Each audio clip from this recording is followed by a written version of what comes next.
exalted, far above all gods. You're higher than it all, for thou, art high above all the earth,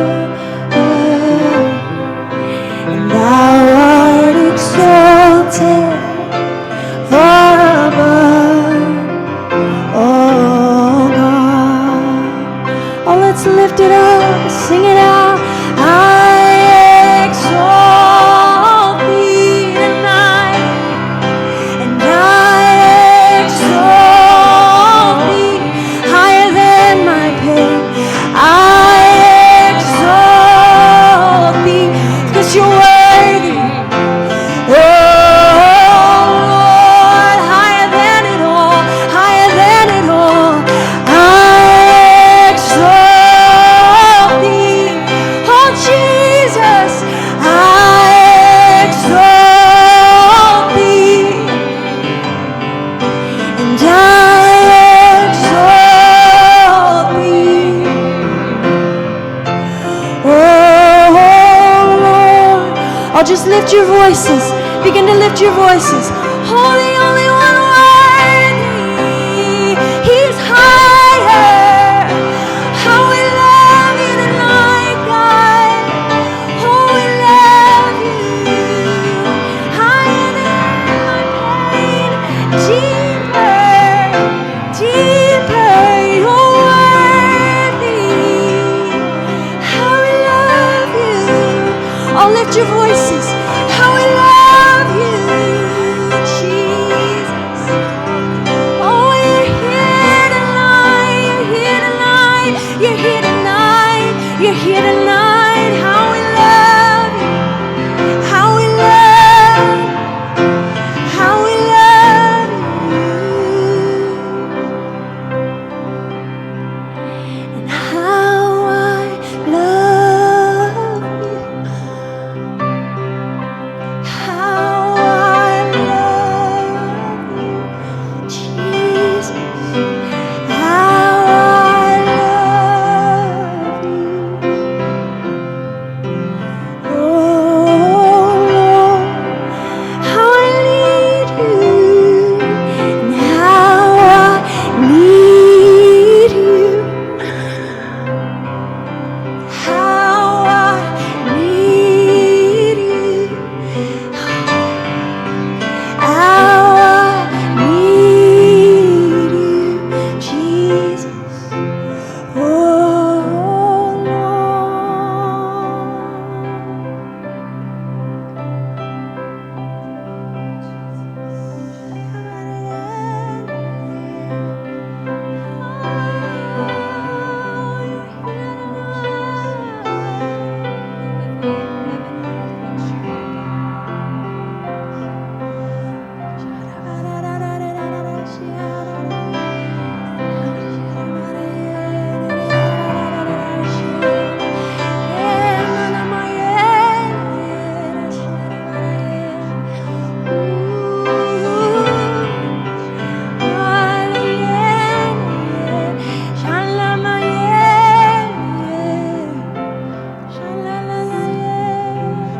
sweep me away.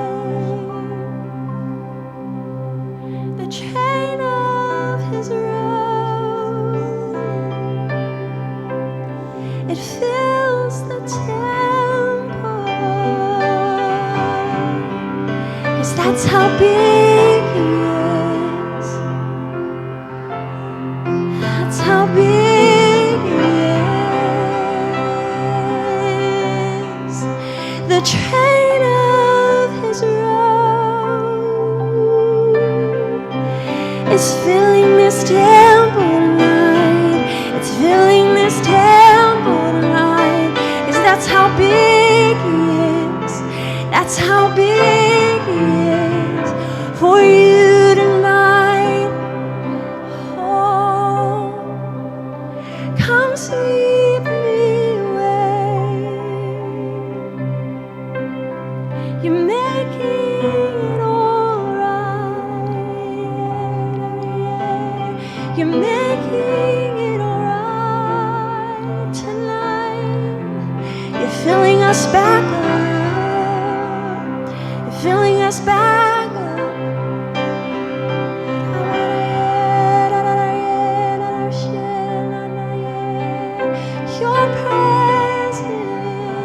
Your presence is alive to me, is alive to me. Your presence, Jesus, your presence, Jesus, it's filling me with life tonight. Your presence tonight, your presence, we release life tonight. We release life tonight. It's your presence, Jesus. Oh, there's wholeness tonight. There's healing tonight. There's wholeness tonight.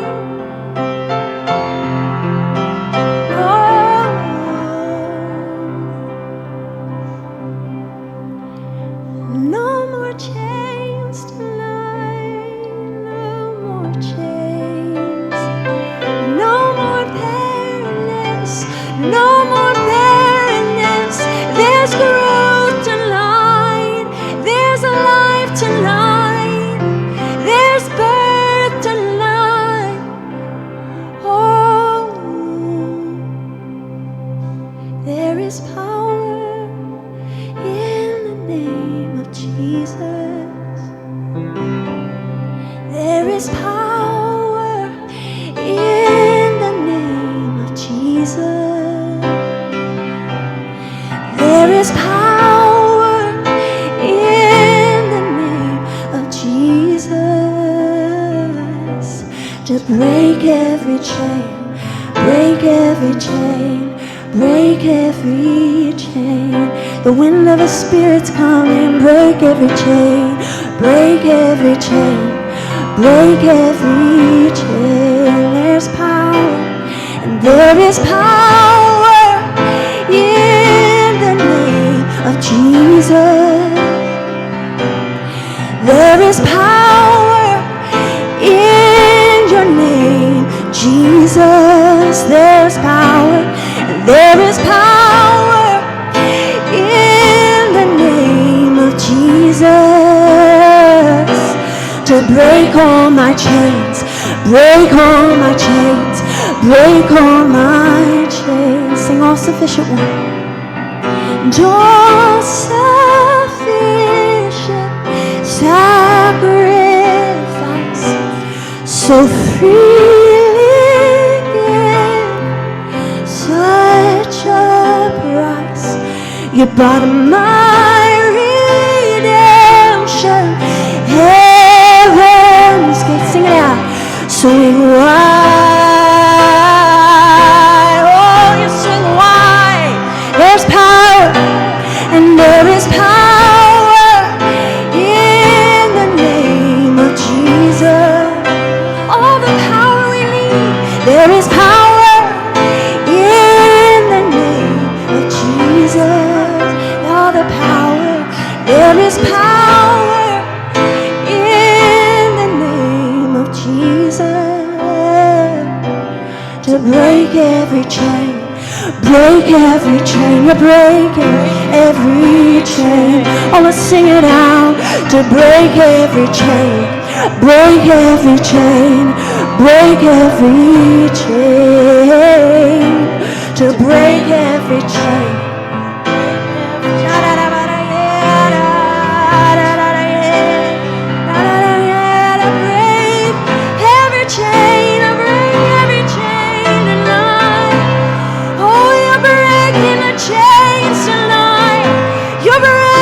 Chains tonight, one by one, one by one. Oh, you're breaking the chains tonight. Sing over your chains, sing over the chains of your family, sing over the chains in your heart, sing over the chains, generational chains, generational generational chains, they're broken tonight. Oh, they're broken tonight.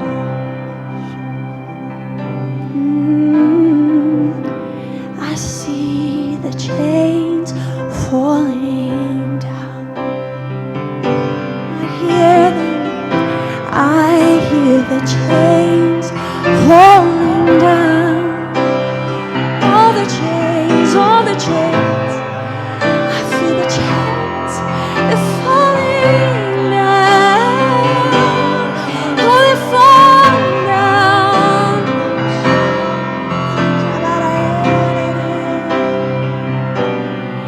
There is power in the name of Jesus. There is power in the name of Jesus. All the power that we could need. Oh, there's all the power we could ever need.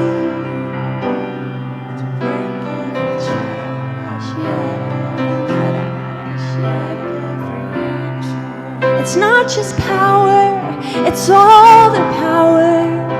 You define power. You define power. You made power. There's not just power, there's all the power in the name, in your name, Jesus, in your name, Jesus. I'll sing the name of Jesus, Jesus, Jesus, Jesus, Jesus, Jesus, Jesus. All sufficient sacrifice, so freely given, such a price, but my redemption, heaven's gates, they're swinging wide.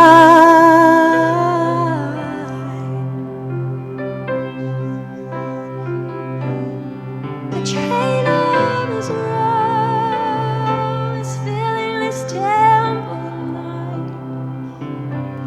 There's not enough space.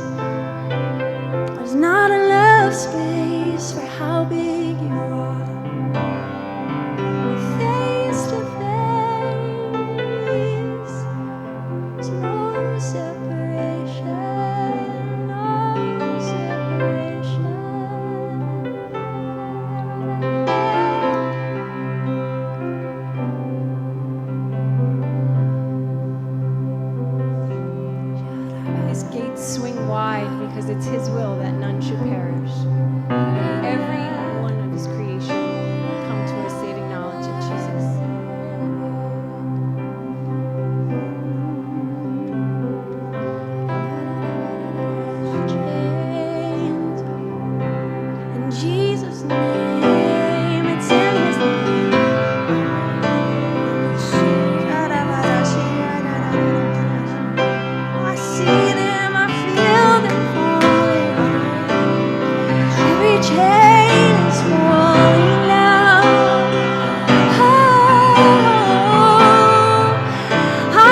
Now I live to bring you praise.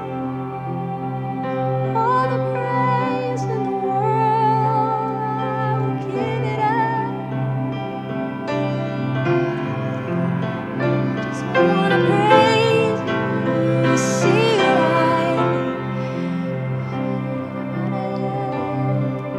and all my delight is in you, Lord. All of my hope, all of my strength, and all my delight is in you, Lord. Forevermore, I declare over my life, all my delight is in you, Lord.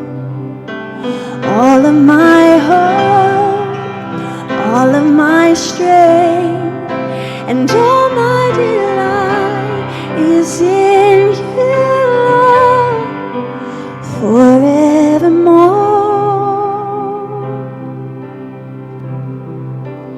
There is no one else for me, none but Jesus. Crucified, so I could be free. Now I live to bring Him praise. Sing it out. There is no one else for me, no one but you, Jesus. I've searched and I can find nothing. Set me free. Now I live to bring you praise.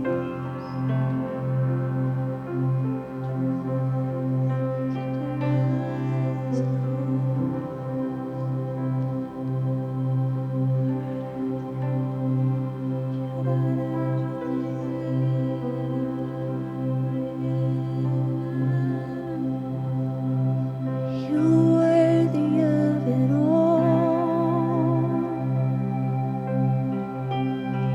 You're worthy of it all. For from you are all things, and to you are all things. You deserve the glory, all the love. You're worthy of it all. Just lift up your hearts tonight. Oh, your hearts tonight. My heart. It's all started with you, and it all ends with you, Jesus. Oh, sing it out. You're worthy of it all. All I can muster up.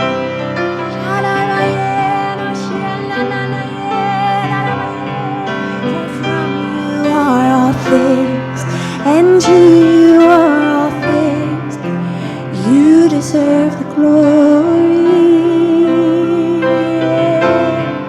and I exalt.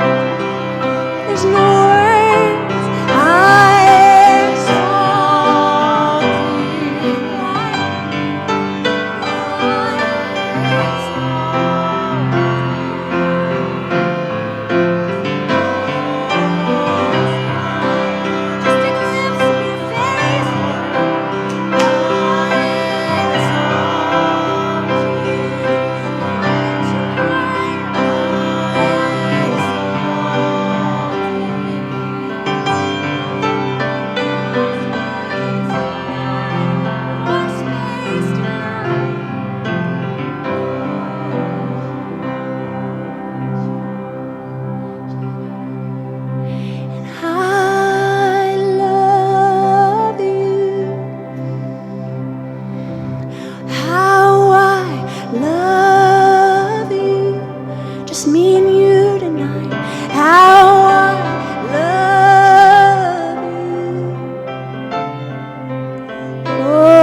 see here tonight how I love you, Jesus.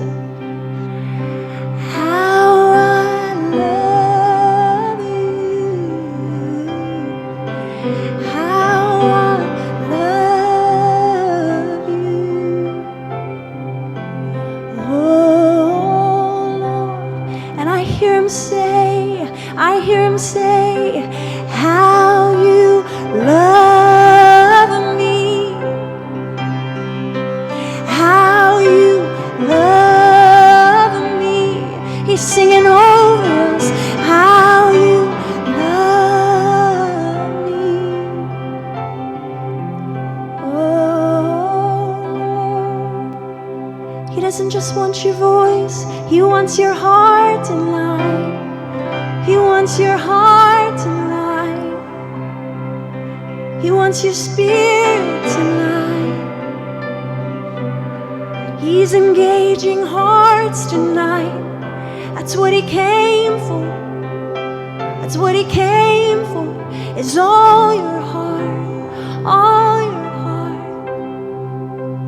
He gave you all of his heart. Every part. Let him touch your heart. Let him heal your heart. Every part tonight, God, you have it all. You can have it all, Lord. Sing it out. Every part of my world. So take this life and breathe on. This heart that is now yours. You can have it all. You can have it all, Lord. I'm all yours. Every part of my world. So take this life and breathe on. This heart that is now yours. When I'm in your presence, how you rearrange me. When I'm in your presence, you make all things new again. When I'm in your presence, you set it all right.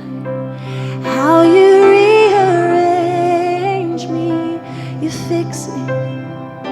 And when I'm in your presence, you make all things new again.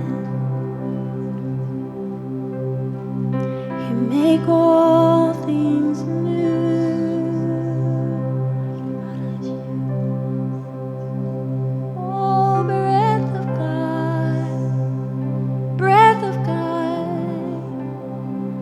Come blow in here.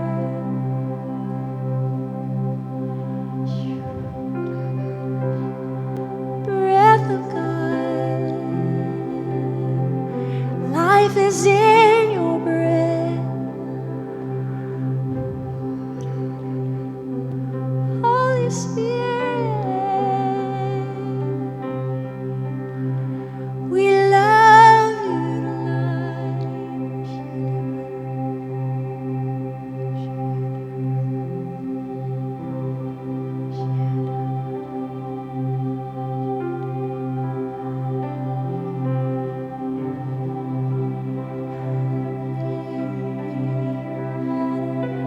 The word says that God inhabits the praises of his people.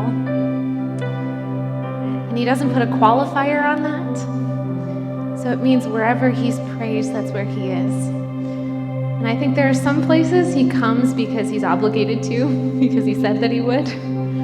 But I think there are some places that he just likes to come. And I think this is one of those places that he likes to come and he likes to be here with you. And so tonight, just lift up your praise. Lift up your praise to God, whether it's with your words or with song, with your hands. Lift up your praise to the one who is worthy to receive all things. We honor you and lift you high tonight, God. You are worthy to receive all honor and glory, dominion and power. Our hearts are laid bare before you, God.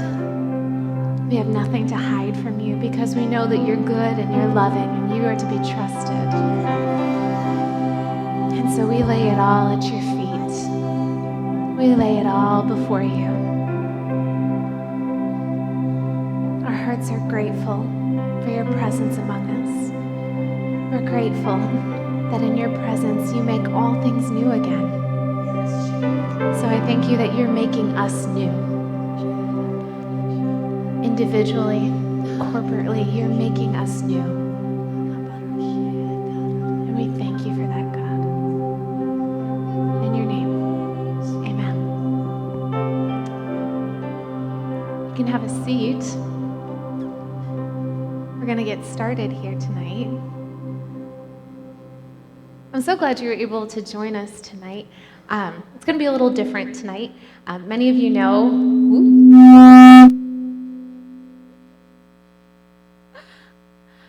Many of you know that I just returned from a missions trip to France, and so I wanted to take some time to share those stories with you so that you can hear how God is working around the world.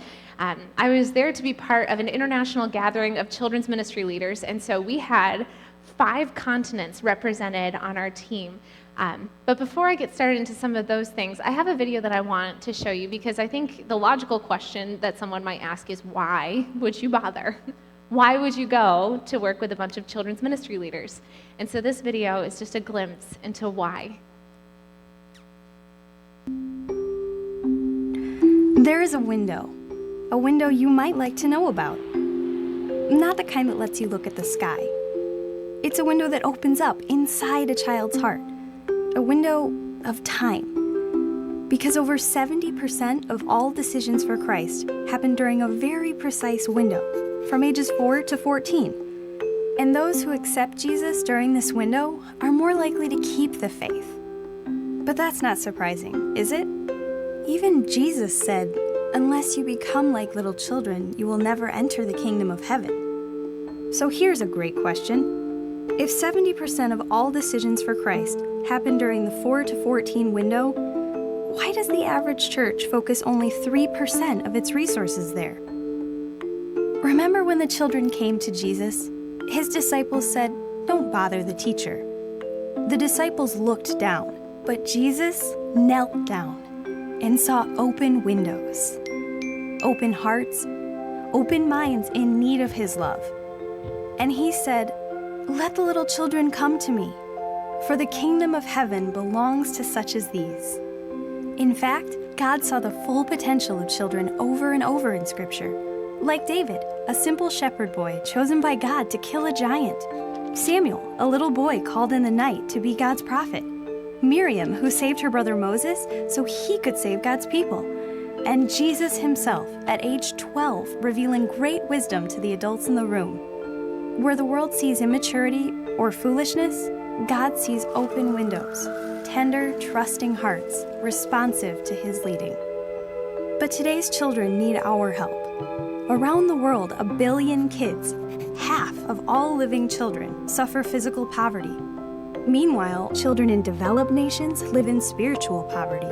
Only 3% see life from a biblical perspective.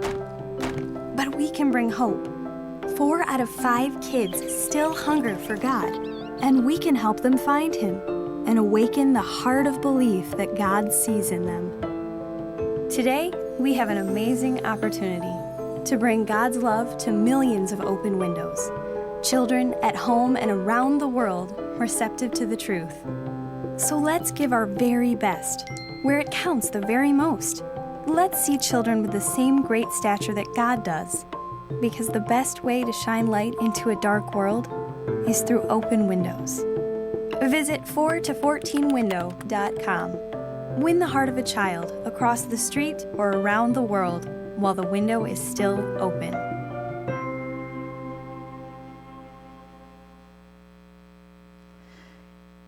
Kids are important. And what I learned while I was in France that I didn't realize, it didn't entirely surprise me, but it surprised me at least a little, was that 90%, over 90% of the children's ministry resources that exist in the world are here in the United States. So that means that the limited resources that most children's ministry leaders are dealing with to begin with is even smaller once you get overseas. So that's why we went. I have some pictures I want to show you, and this first one that's going to come up is of the team that I got to serve with. This is, as soon as I start telling you their stories, it's just mind-boggling to me that I even ended up on this team, because I feel like the one that should just be tacked on to the end. On the far left is Reese. That is the sister of Melissa McDonald, who I'll introduce to you in just a moment. She's our National Children's Disciple-Making Ministries Specialist. It's a mouthful of a title. It barely fits on a business card. Next to Reese is a woman named Rainey. She and her husband, Tony, are the Envision site coordinators for Paris. Envision is a branch of the Christian and Missionary Alliance that helps connect youth and young adults with short-term mission trips, as well as internships lasting from anywhere from just a few months to a few years. She was actually on home assignment, but she's so good at what she does that we brought her out on the team with us, because she knows everything. The tall guy in the back next to Rainey, his name is Michael, and he was the one non-CMAer on our team, but if you could hear even a fraction of his stories, you would know exactly why he was there with us. He's one of the best that we have ever seen in terms of leading kids on short-term missions trips. He serves at a church in South Africa, and he showed us videos of the teams of kids he would take out into the bush. He said he trusts these kids more than most adults in their church on a missions trip. But they are trained. You should see them like clockwork. They take care of setting up and tearing down the campsite and doing their dishes and making meals. And they don't just go out and like play soccer with other kids. They do that. But these kids go out. They're praying in hospitals and on the streets. And the stories he had to share, a man that was healed from AIDS on the brink of death, a baby that was born with such radical birth defects that it wasn't even known if this child would live. I mean, just amazing testimonies of leading these kids on missions trips. In front of Michael in the blue shirt is Judy Gaskin. She just retired from 40 years with the Christian Missionary Alliance in Indonesia. And most of us were there to present a seminar or facilitate a discussion. But Judy was there just for us to be able to pick her brain, because Judy, there's actually, if you go on the Alliance's website, there's a video testimony of Judy's story. But she actually, she went to Toccoa Falls Bible College, and while she was there, it was a requirement for her to have ministry. And so she facilitated a kids' Bible club through Child Evangelism Fellowship. And she told us, she just kind of took this as a, well, it's a requirement for school, I have to do this. And so she fulfilled her duties once a week, and that was that. But one day she received a phone call that there had been an accident up on the mountain. And a couple of kids from her Bible club were involved in the accident. And she went to the hospital, and these kids were just, the whole family was in terrible shape. These kids were just, they were significantly injured. And she told us that she prayed in that hospital room that if God would spare their lives, she would give her life to serving kids. And so she had a heart to go to Vietnam, but that door was closed because of the war. And so she ended up in Indonesia. And she was told that they didn't really have a whole lot in the way of children's ministry, but they were trying to plant churches. And so she was trying to reconcile this call to children's ministry, but this job of planting churches. And she ended up going into villages and islands all around Indonesia, and she would start ministering to kids. And through that, she would start Bible studies with the moms, who then wanted Bible studies with the dads, and planted churches all over Indonesia through children's ministry. And because of her, there's now a master's level degree program in children's ministry at the seminary in Indonesia. How I ended up as a roommate with her is beyond me, like such a giant in this world. Next to Judy, kind of in the back, is Erin. She's Melissa's administrative assistant, and she was, I don't know if you can imagine planning an event of this magnitude with people from 5 continents all coming together, and she was stateside doing all of that. Just unreal what she was able to do. Next to Aaron, kind of in the front, is Leo. He serves on the same team as I do here in the United States. We have several people that we call regional connectors, and our job is to equip, encourage, and empower children's ministry leaders within our area. So I help to cover Delaware, Maryland, Virginia, and DC, and Leo covers Puerto Rico, where he used to serve as a children's ministry leader, and now he's a senior pastor, advocating at a senior level for children's ministries. Next to Leo in the red shirt in the back is Melissa, our fearless leader. As I said, she's our National Children's Disciple-Making Ministries Specialist. And she actually has such a heart for the world. It was always her intention to go into missions work herself. But she contracted a very rare parasite while on a missions trip to Thailand that has just wreaked havoc on her health, and kind of that dream has kind of been dashed. But this international gathering was something that God placed on her heart, that even though she couldn't live overseas and serve full-time over there, she could equip, encourage, and empower other children's ministry leaders around the world. So this is just this whole thing was a redemptive thing in Melissa's life, truly. Next to Melissa is Rupin. Rupin, if you met him, would be your best friend within just a few moments. He is Armenian, born in Lebanon, and then sent out from the Canadian Alliance to Spain. He's done a lot of hopping around, but he is such a spitfire. He's got a heart for kids. He's got a heart to get things done. So he's a mover and shaker in Spain. And then there's me on the end amongst all of these incredible leaders. But that's the team that I was there working with. You can flip to the next picture. The building that was behind us in that image is the Genesis Center, which is Envision's site in Paris.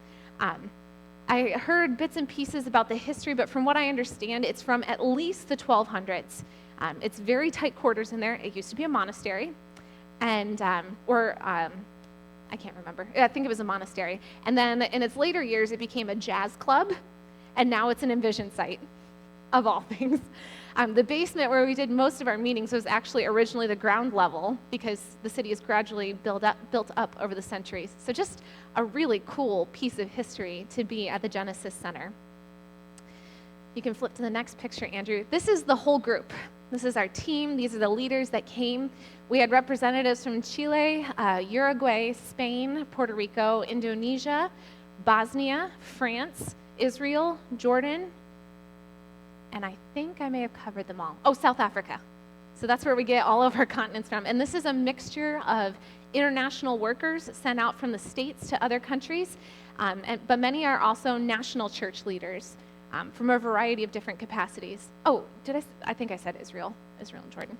There were a lot, and it was a lot to keep track of. Lots of languages flying around. Not everyone spoke English, so we were translating off in corners from time to time. But that's our group. Let's take a look at the next picture. This is the basement of the Genesis Center. It's kind of an L-shaped room, so we had to put as many chairs as possible around in a circle, and some people were sitting on the floor from time to time. But this is the place where we spent all day, every day, working to equip, encourage, and empower these children's ministry leaders with as much resource as we could. And if you flip to the next picture, we also wanted to take time to help take care of their souls. So we started every day with worship together. You can see the Envision intern. He's wearing a baseball hat with a beard. He's an Envision intern named Austin, who is from Hawaii and ended up in Paris. His parents are in the military, so he had great stories to share. But he led us in worship every morning because the story is no different overseas. Most children's ministry leaders stateside struggle to make it to the big service, and these leaders are the same. So we wanted to give them the opportunity to worship together. We also wanted to take time to pray together, which we did often throughout the week, in large groups and small groups, as one big group all together. And we're going to be doing some of that in just a little bit. Here, actually. If you flip to the next picture, Andrew. I know it's going to surprise a lot of you that I helped to facilitate a seminar that involved color-coded sticky notes, but, scrape your jaws off the floor. That's what we were doing. We started off this whole thing by asking them what was their biggest blessing, what's their biggest challenge, what are they missing, what do they want to do better, so that we could get a feel for where they were at. We came prepared with material, but if something else came up, we were prepared to kind of scrap it all and just reformat everything.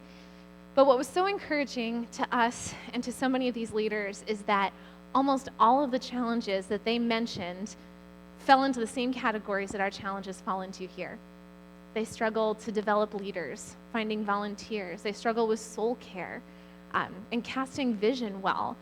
So that was hugely encouraging to them to know that they are not alone and the problems aren't unique. I mean, the category of problems is not unique, but there were definitely some specific things that came up in there. I remember Leo was giving a seminar one time while we were there on casting vision, and one of the Jordanian leaders raised her hand and asked Leo how he would recommend that they talk with kids about violence in the Bible, even stories like David and Goliath, where there's killing and things like that, how you share those stories when their kids are so bound by fear because of ISIS.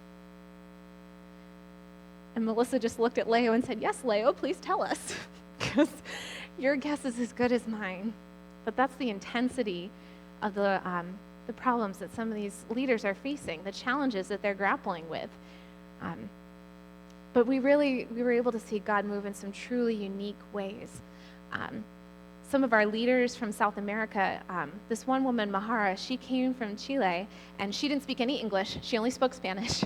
But she had a resource she wanted to share with us. And so she was giving her seminar, and Leo was translating for her as best as he could. And what we were able to discover that we hadn't realized that she was trying to communicate was she had developed this set of cartoon images. She would hold up a poster that had a bunch of cartoon images on it, and she had developed these to give to churches so that they could sit together, parents and kids, young and old, all together, and discuss what was going on in the picture, and then they were given spiritual questions to answer about this cartoon. She had basically created a way to do church all together in one room on her own. And as soon as that clicked for us, like, that is brilliant.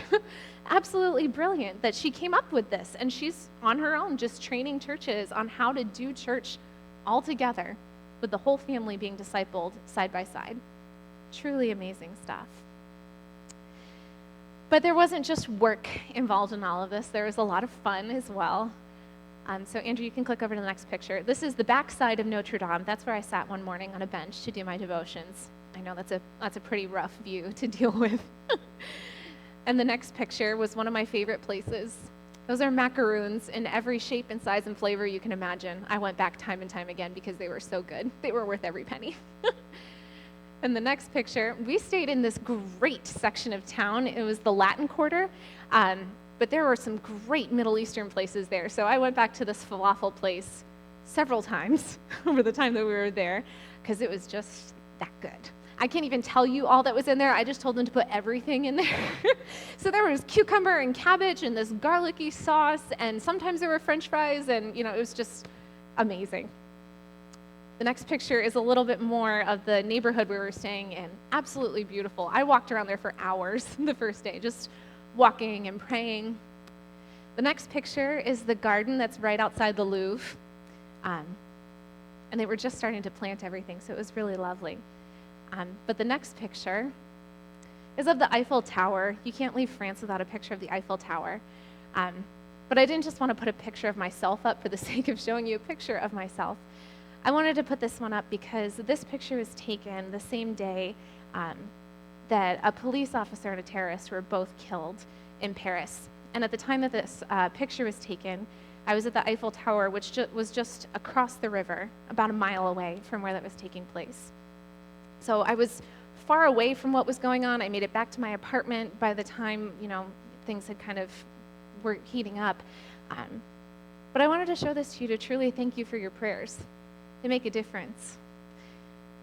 Paris is a relatively safe place to be, but terror is inescapable. And the thing about Paris is that there's not necessarily a load of crime on the streets, but there's terrorist activity around touristy sites. And so that can be a challenging thing to deal with. And so I want to thank you for praying, for lifting me up during that time, because I very easily could have been just on the other side of the river by the Arc de Triomphe, right where all of that was going on.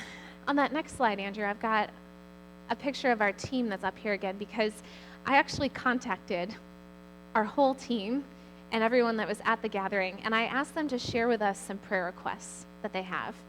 And so I printed them out on some cards right here.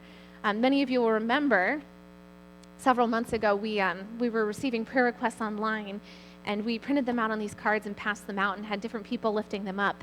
But we're going to do that again tonight. And some of these prayer requests are general, and some are very, very specific. The Bosnia team sent in a name of a specific girl that they're praying for. One of the girls who came from Bosnia shared with me that they had one convert last year in their church, just one.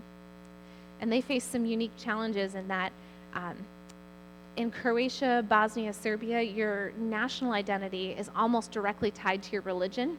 And so if you convert from being a Catholic or a Muslim or someone in the Orthodox Church, you pretty much lose your national identity. And so that's a significant thing that they're dealing with. Rupin is sent in a prayer request that he's leading a training for national children's ministry leaders on Saturday. So some of these are very immediate and very pressing. So Vernell, if you could help me pass these out to people. What we're going to do is, actually, Maureen, if you could hand some of those out too, we can tag team on this.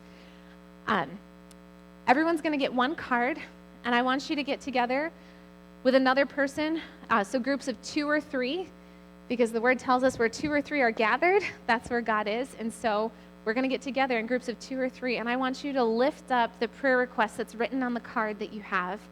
And then I want you to come into agreement with the person that you're standing there with so that we can lift up these prayer requests all together.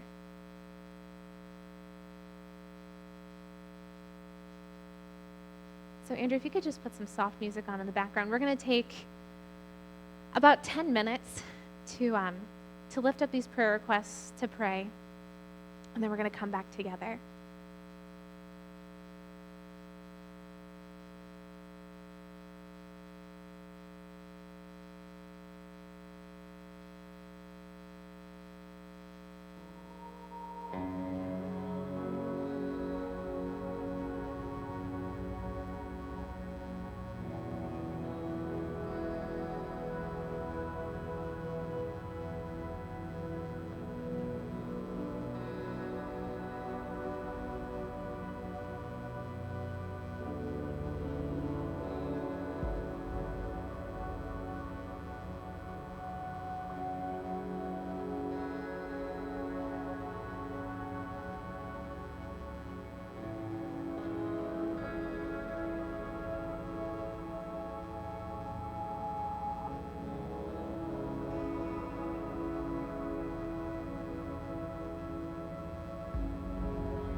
I just sent a message to our team to let them know that we were praying for them right now, and they're already sending in their messages of gratitude. So thank you. You can actually keep those cards. I want you to feel free to keep praying for them. You can swap prayer requests with someone else if you'd like, but I don't want those cards back. I want them to stay out there so that people can continue to pray for them. So now it's everyone's favorite part of anyone talking about a missions trip. I want them to open things up for you to be able to ask questions, whether it was things that God did specifically, or things about this team in general, or about the places that they're from, or anything and everything in between. Yes, Robert.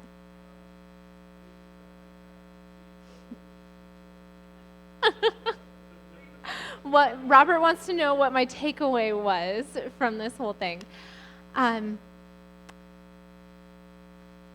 I think my biggest takeaway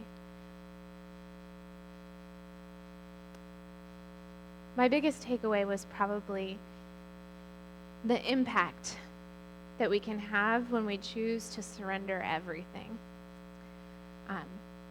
There's story after story from different people that I talked to where they truly released everything. For example, the Alliance Academy in Jordan has only been in existence for about 3 years. And it was this man's dream and vision to start this Christian school in a place where there shouldn't be a Christian school. And they honestly, it was hundreds of thousands of dollars that they needed for just phase 1. And they had no way whatsoever to get this money. And this guy had this dream for decades and finally just surrendered everything and said, you know what, God, this dream is yours. If this is something that you truly have, it's going to be something that you'll do completely. It's going to have to be completely of you. And one day, out of the blue, they got a call that there was a woman who had passed away, and she had left her entire estate to be used for a school that would assist children with disabilities in places where they didn't typically have access to that. And so someone knew that there was this dream for this school to be started in Jordan, and they wanted to help children with disabilities, and so they got connected with them, and the amount that was left in the estate was the exact amount needed for the first phase of building. Just time and time again, each of these people has their own unique story, but just when they stopped trying to do it on their own, and they just released everything to God, what he was able to do through them. Anyone else? Yes, Debbie.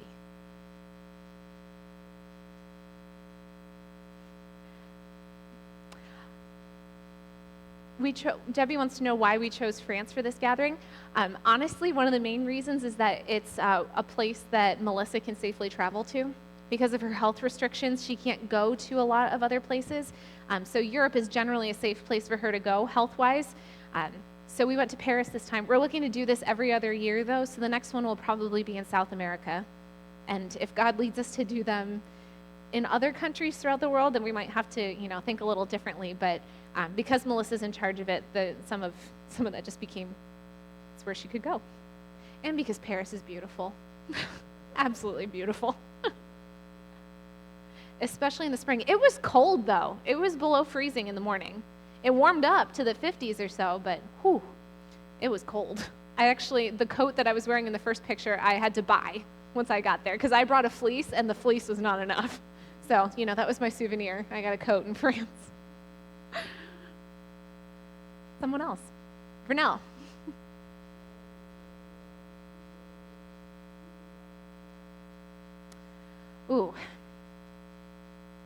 I really love some of what Mahara was teaching us. She was the woman from Chile that I was telling you about, who she found ways for kids and adults and of all ages to have conversations together about God. I think that's something that we sometimes feel is intimidating, but it shouldn't be because kids are people too, and sometimes they think a little weird and wacky and out of the box, but it makes things interesting. And it reminds me of Psalm 78. It says, "O my people, listen to my instructions. Open your ears to what I'm saying. For I will speak to you in a parable. I will teach you hidden lessons from our past. stories we have heard and known, stories our ancestors handed down to us. We will not hide these truths from our children. We will tell the next generation about the glorious deeds of the Lord, about his power and his mighty wonders, so the next generation might know them, even the children not yet born, and they in turn will teach their own children.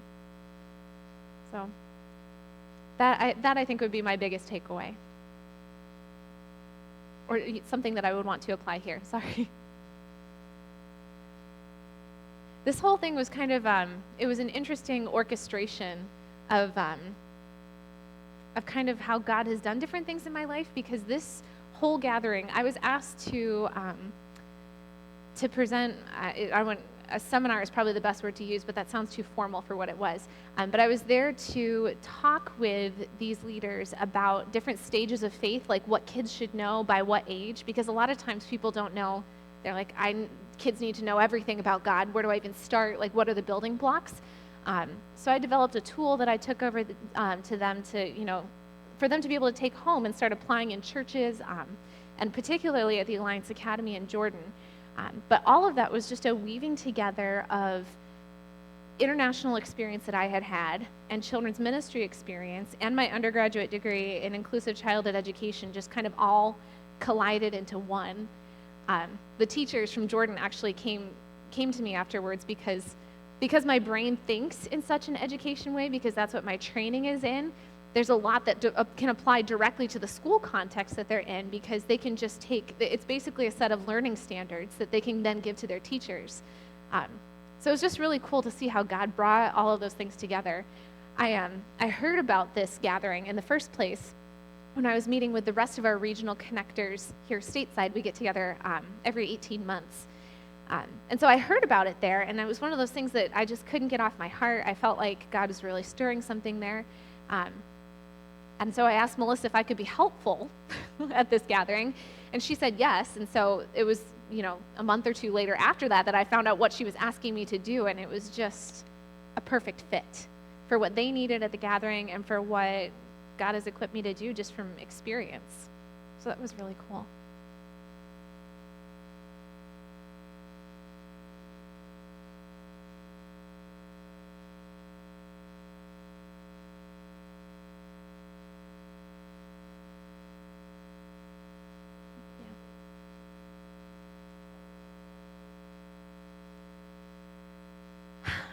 Openness in Europe is challenging, because for so long Christianity was directly tied with the state. The church was directly tied to the state. Most people don't trust Christianity. They just think of it as very institutional.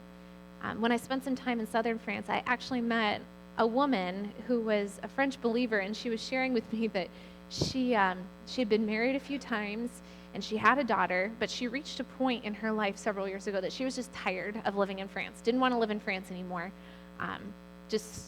She had had enough of it. She needed a fresh start. She was getting into some new agey spiritualist kind of things. So she ended up moving to Montreal, and because there were French speakers there and she could kind of fit in. But she was sharing that she had no concept of how big Canada is. She was just thinking in terms of, France, and it's pretty easy to travel just about anywhere in France. So she decided while she was living in Montreal that she wanted to go to Victoria, which is on the other side of Canada. So she bought a bus ticket and was very confused. She was trying to read this bus ticket and couldn't figure out when she was supposed to arrive. So she asked someone to help her, and they said, well, you're going to get there, but you're going to get there in 5 days. So she told me I had to, get out in Alberta to stretch my legs a little bit. Yeah, no kidding. You needed to get out to stretch your legs a little bit in Alberta. But while she was there, she actually met some people from a church there in Alberta. And they took her in for about 3 months, and she received Jesus and became part of that church there. Ended up moving back to France, and just an amazing story. But what I'm getting at is that for most French people, it takes something radical for them to come to Jesus, because they just don't trust Christianity. So that was the sense that I was getting from a lot of people. But God is on the move. He can move wherever he wants. And I think he's doing that in some new and unique ways.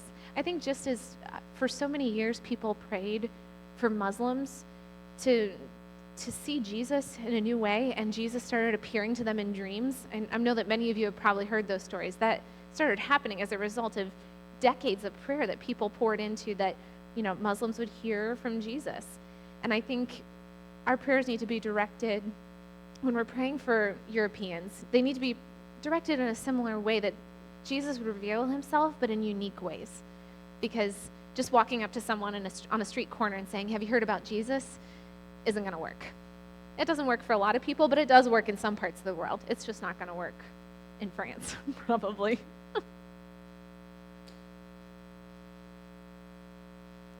That's right. That's why it is important to reach the young. And this woman in the front row kneeling down all the way over to the right, her name is Corinne, and she's working with Chinese churches in France. But she had just come back from some work in Senegal, where they were reaching kids in Senegal too, and she was overwhelmed by that same thing. I mean, she had 400 kids show up in an event that she did. Just overwhelmed by this sense of, like, if we can do something with kids, you can change the world. Because that's a lot of kids who just willingly show up somewhere. You don't get 400 adults showing up like that. Anyone else?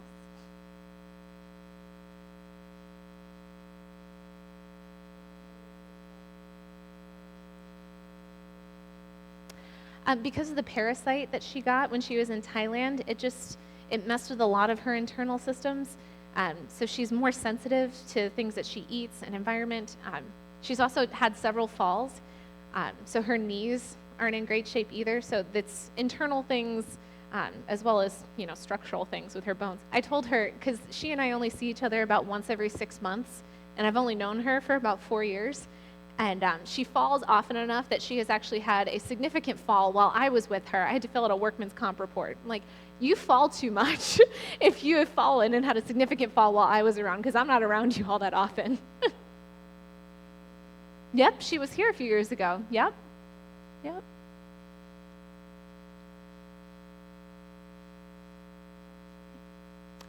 She's in her 30s. Yep.